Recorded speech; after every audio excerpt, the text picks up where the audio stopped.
Hi everyone. In today's tutorial, we will show you how to add a card carousel to your Wix website. This is a great way to showcase products, images, or content in a fun and interactive way. Let's get started. On your Wix site editor, to add a card carousel, all we need to do is click the Add button. Once we are here, we just type slider or slideshow in the search bar. This will be our carousel. We can see different types of carousels and slideshows available. We can also find the cards option here.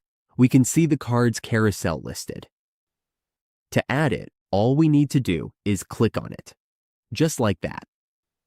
And now it is added to our Wix website. We can now start editing the content, like the featured title. We can edit it by clicking on this section and making our changes. And that is how we add a card carousel to Wix.